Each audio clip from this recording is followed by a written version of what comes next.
One of the oldest pieces of Final Fantasy XIV's lore is also shrouded in mystery. The 12 are a pantheon of gods that cities, landmarks, and cultures are devoted to. But aside from the belief that people have in them, we haven't really seen the 12 do much. But now we're getting a new story with the pantheon as the focus. Let's dive into what we know about the 12 and what they could be up to with the latest raid, Myths of the Realm. I really hope you enjoy.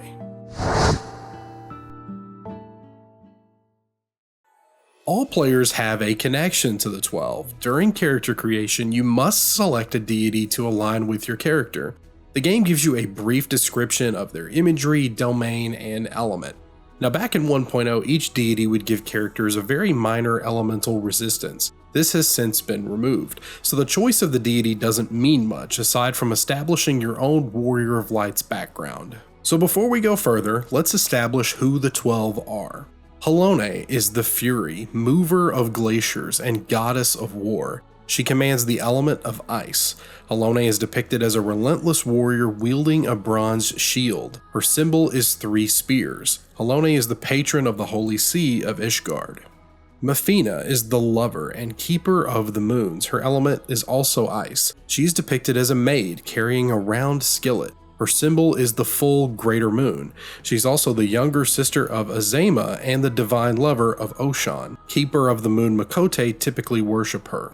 Thaliak is the scholar, ruler of rivers and wisdom and god of knowledge. He commands the water element and his symbol is a scroll. He's the patron of Sharlayan, Baragod's teacher and father of Lamelain.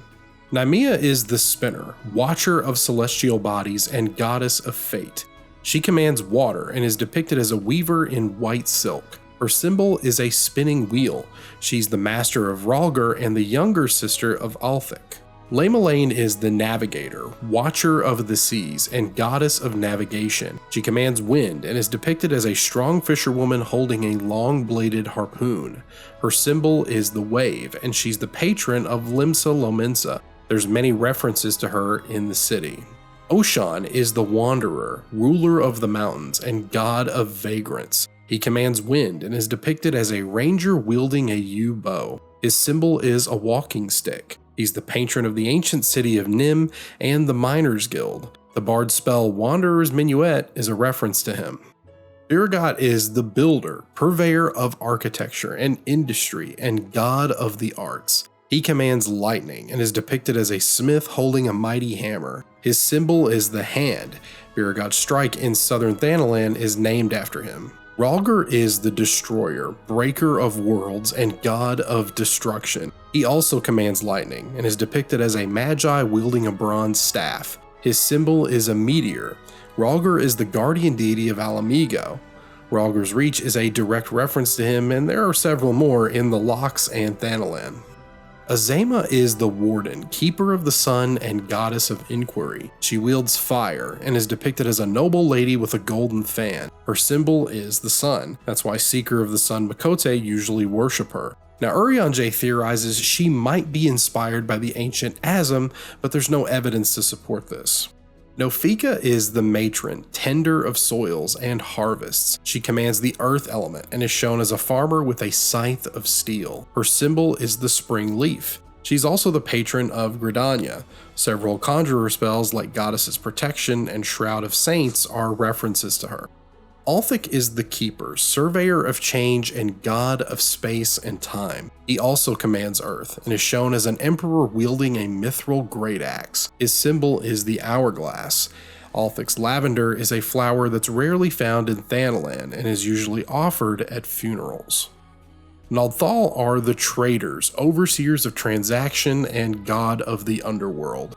They command fire and are depicted as a merchant holding a balance. His symbol is the cowrie, an ancient shell currency. Now Naldthal are twins, but usually manifest as a single entity. 2 shrines to them can be found in southern and eastern Thanalan respectively. They also have a lot of influence in Ul'dah architecture. The 12 are benevolent deities who ruled the continent and its surrounding islands thousands of years ago. Each elemental pairing is tied to one of 6 constellations in the night sky. References in history indicate they potentially go back to the first astral era, but not before the Sundering. People began worshipping them in the third astral era, the same time as the rise and fall of the Allegan Empire. In the fifth astral era, the nations that fought in the War of the Magi each took one of the 12 as a guardian deity. This practice continues in present day with some regional differences. In the 1.0 story, the Garlean Empire called upon the artificial moon of Dalamud using forbidden Allegan magic. It began descending towards Atheris, threatening another calamity that would bring it one step closer to a rejoining. The symbols of the 12 appeared across Eorzea. The Elezen scholar Louisoix Levert encouraged people to seek out these symbols and pray to the 12 for comfort and safety. Now, he later confesses to the adventurer that he placed those symbols in hopes of summoning the actual 12. Now, much later, when Bahamut breaks out of Dalamud and is threatening the Eorzean alliance, it's believed Louisoix invoked the power of the 12 to pierce the Great Primal and bind him in place. Unfortunately, it's not enough to reseal him. That's because Louisoix held back, believing summoning the 12 would wound Hydaelyn, the goddess of the star.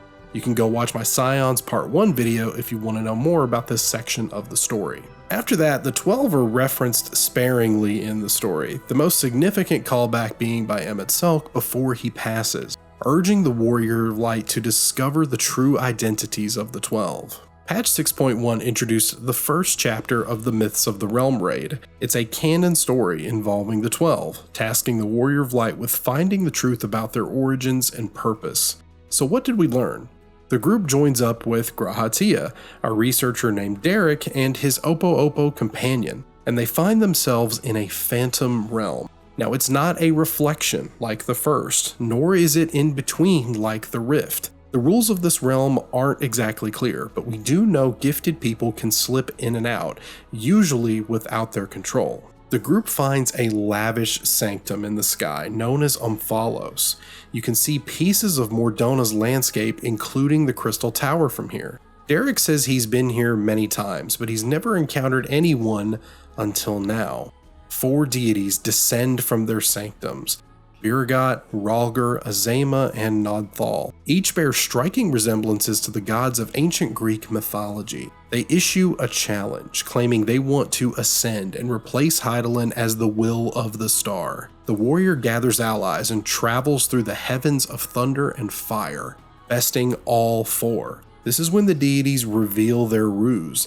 They don't want to take over the star, they just wanted to provoke the warrior to act. In reality, they don't pose any danger to the warrior or the rest of his group. They also tell us that they aren't primals, given that they are not summoned and don't have the ability to temper. These 4 members of the 12 also clarify that Louisoix never actually summoned the 12 back in the day. That was a primal born from the Scion's wishes to save the star. And they do promise to challenge us again in the future, assuring that they will reveal their true intentions when the time is right. Until then, they urge the warrior to study their history. We also learn that the 12 observe the star by taking the forms of small creatures. Rhalgr implies that their image has shaped modern primals, like the resemblances between Rhalgr and the primal Rama. That's because people have been slipping into the Phantom Realm for centuries, catching glimpses of the 12.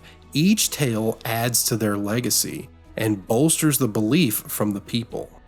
The quests end for now, with the group promising to learn more about the 12 and challenge other members of the Pantheon. We'll find out more in patch 6.3, but for now we still have some unanswered questions. If the 12 aren't primals, how did they ascend to godhood? Are they legendary figures from a freshly sundered world, possibly inspiring lesser races to carry on? Or maybe Hydaelyn created them to give the star further protection. Also, what's up with Derek? How has he managed to find the Phantom Realm so many times? He mentions he's a wanderer, so perhaps he has a connection to Oshan, or maybe he's Oshan, or possibly one of the other members of the Pantheon. And even if Derek isn't, it's very likely that his Opo companion is one of the 12 in disguise. All interesting story threads that I'm excited to learn more about. So what do you think the 12 are up to? Which was your favorite fight in the new raid? Let me know in the comments below. Also, you should subscribe if you enjoyed this lore discussion so you know when the next one comes out. And if you want to stay in touch with me and other warriors in the community, join the Lore Link Shell Discord. You can find the link in the description. Take care, warriors, and I'll see you next time.